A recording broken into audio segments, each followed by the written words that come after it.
कि विदुर जी सभी प्रचेता जल में खड़े रहकर भगवान रुद्र के बताए हुए स्त्रोत का जप करते और 10,000 वर्ष तक तपस्या करते रहे। इन दिनों राजा प्राचीन वहिर का चित्त कर्म कांड में बहुत रम गया था। उन्हें कृपालु मुनि नारद जी ने उपदेश दिया। तब नारद जी ने उनको बताया कि श्रेयस्तम गत द्वाजनो कर्मणात्मनो ईहसे दुख हानि सुखा वापि श्रेयस्त्रणेह चेष्यते। अर्थात नारद जी ने कहा कि राजा, इन कर्मों के द्वारा तुम अपना कौन सा कल्याण करना चाहते हो? दुख का अत्यंतिक नाश होना परमानंद की प्राप्ति का ही नाम है और भगवान का नाम ही कल्याण है। वह तो कर्मों से मिलता है।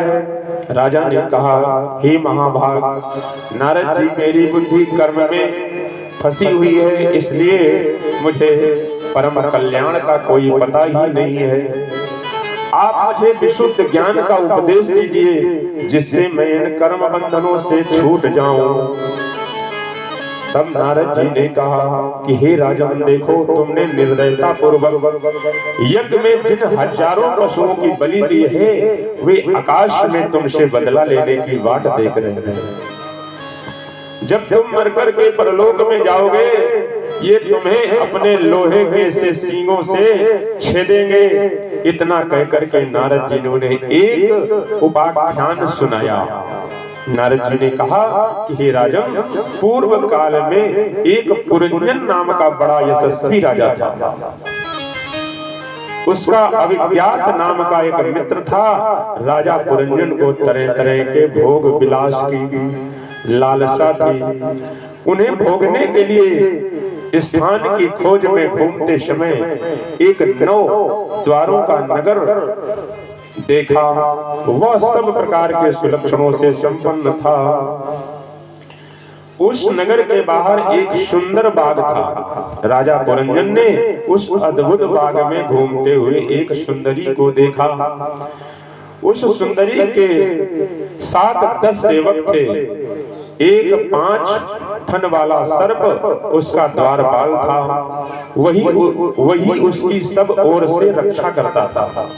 10 दिशाओं से 10 थन वाला सर्प रक्षा करता था।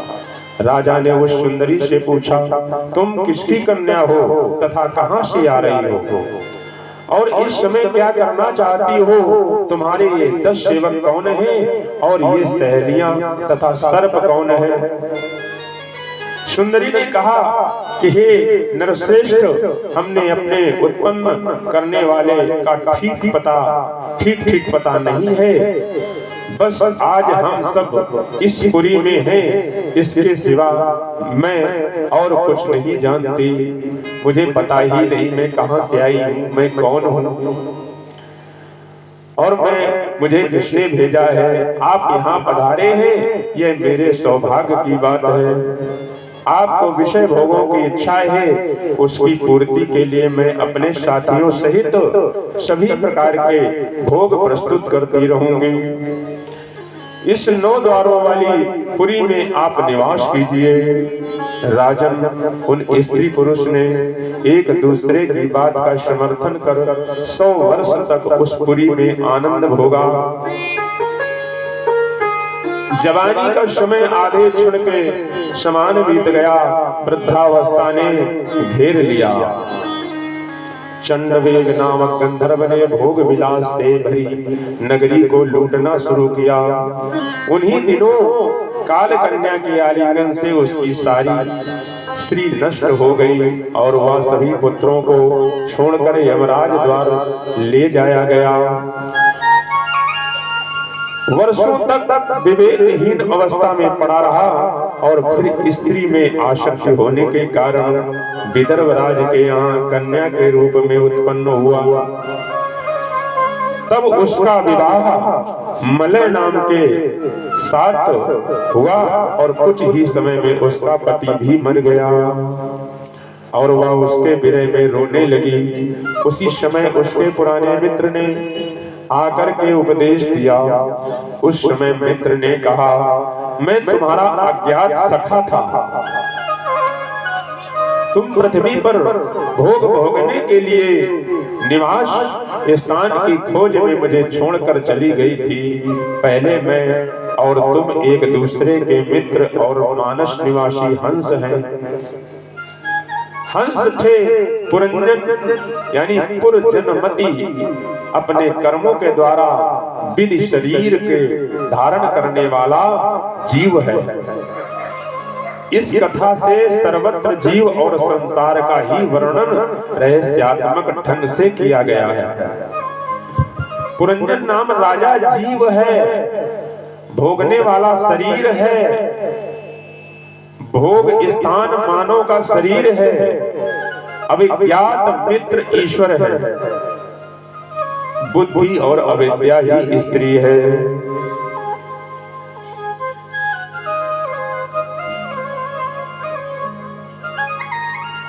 बोलिए नारायण भगवान की जय हो।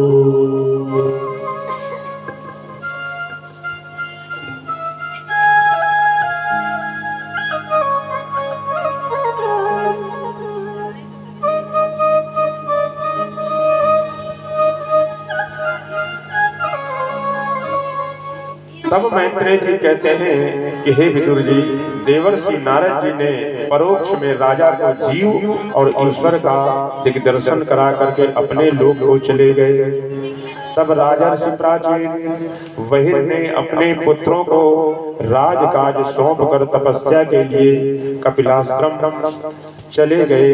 वहां पर उन्होंने समस्त विषयों को त्याग कर एकाग्र चित्त से श्री हरि के चरण कमलों का चिंतन करते हुए स्वरूप को प्राप्त किया।